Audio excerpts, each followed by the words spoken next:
If you're looking for an action camera, then you've most likely heard of GoPros and Osmos, but damn, they're expensive. Akaso have brought out the Brave 7 LE action camera. On paper it's got really impressive specs, and it's over half the price cheaper. In the box you will receive the action camera, which is already in its waterproof casing, and 3 bags of accessories. In bag number 1 we have mounts, sticky pads and straps. In bag number 2, additional sticky pads, a micro USB cable, ties, a tether and a microfiber cloth. And in bag number 3 we have 2 batteries, the charger and a wireless remote. Both of the batteries are 1350mAh, and you can expect to get up to just over an hour's use from each fully charged battery. The camera itself measures in as approximately 6.5cm across, just over 4cm in height, and a depth of around 3.5cm from the lens to the back. And there's some weight to it as well, coming in at 127 grams. The first thing that you'll notice is that there is a front screen, and this is 1.5 inches in size, and on the back we have the main screen, and this is 2 inches in size. You can only use one screen at a time, so if you're using the front facing screen, the back one will be disabled and vice versa. We have 2 buttons on the top to access the menu and make selections, a power button on the right hand side which is to switch it on and off, a battery compartment on the bottom. You'll also find a slot in there for the micro SD card. We also get the mounting slot on the bottom if you wish to use a tripod and help get even more steady footage. On the left side we have the micro USB port, which can be used for charging and data transfer, and a HDMI port if you want to connect it to a TV. The back screen is touchscreen, and you can navigate through the save footage, settings, swiping across toggles between video and photo mode, and swiping from the bottom allows you to change resolutions and image quality. Plenty of resolutions are available, and we'll show you all those in action shortly. Image stabilization is available on the majority of video modes, but not all of them. The camera is water resistant, meaning that it can be used in all weathers, but if you're going to go swimming with it, then you will need to use the waterproof cover, else there's every chance that you will damage the camera. 4K at 30 frames per second produces really good looking footage. It doesn't quite look true 4K to me, as there's some faint distortion where things just don't quite look as crisp as what they should. Image stabilization is enabled, and this is an absolute godsend, as when we compare it to the Dragon Touch action camera, the Akaso Brave is miles ahead in the way of stability and image quality, even though both the cameras are filming at 4K at 30 frames per second.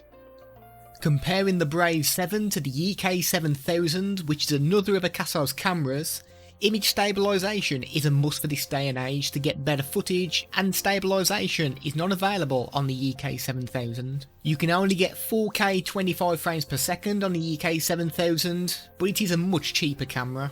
1080p at 120 frames per second is one of the frame rates where image stabilization isn't possible.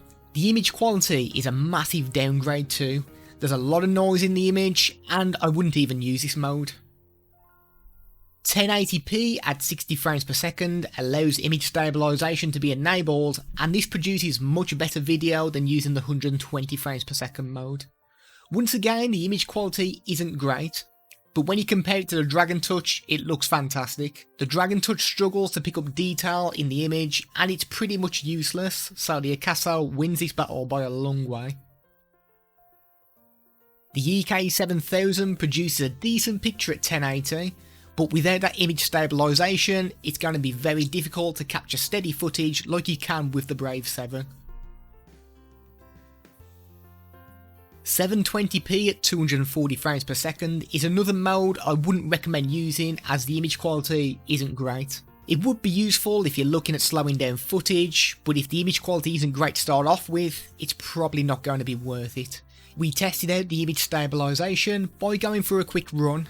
It doesn't do a bad job at all, especially when you compare it to a much cheaper camera. There's still quite a lot of bounce on the video, so don't expect the stabilization to perform miracles, but it will most certainly produce a better final video if you're used to using the cheaper cameras that are available on the market, but it won't be up there with the GoPros and the Osmos. 4 fields of view are available, which are narrow, medium, wide and super wide. We're filming at 4K 30 frames per second. We've got quite a bit of wind noise out here as well.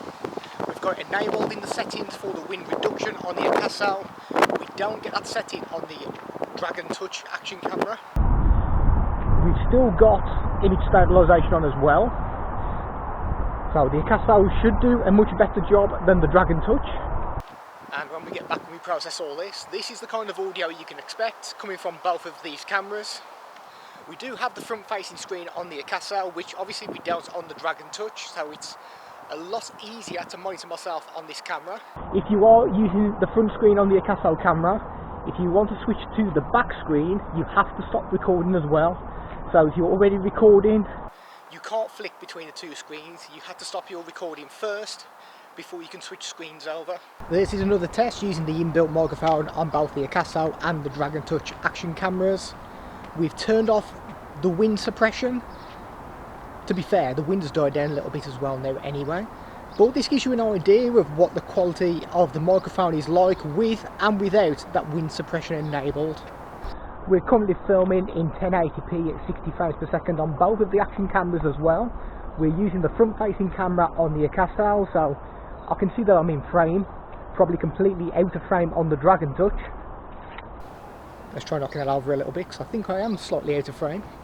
But if we just keep talking, then you get a good grasp of the microphone on both of these action cameras, and you can decide for yourself whether it's worth paying the extra money. Slow motion is not available at 4K 30 frames per second, but you can do 2.7K at 60, 1080 at 120, 1080 at 60, 720 at 120, and 720 at 60. Using fast motion, you can do all the resolutions on the camera, bar the 720p at 240 frames per second.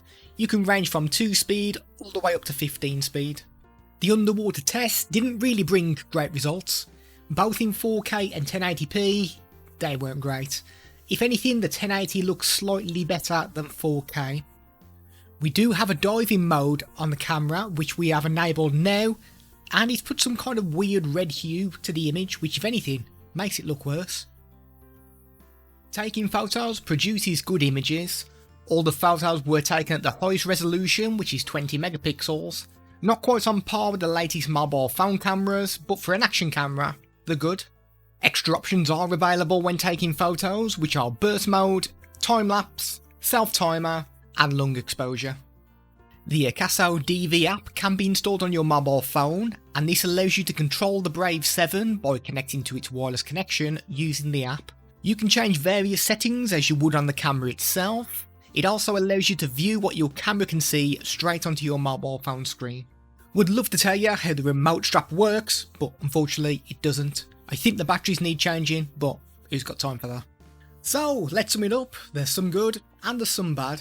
4K at 30 frames per second looks good, it's got a nice front screen, and it's water resistant. The microphone isn't too bad, but unfortunately you don't get the option to install an external mic. Image stabilization does a decent job. Underwater doesn't look good. The remote didn't work when we got it out of the box. If you've got your heart set on a GoPro or a DJI Osmo, it's probably worth continuing to save up your cash to get one of those. If you're coming from one of the really cheap cameras, then this is a good upgrade. If you've got any questions that you want to ask about this Akaso action camera, you can leave us a comment down below. You can catch us in our live Twitch stream. If you need any more information on the camera as well, it's all in the description down below.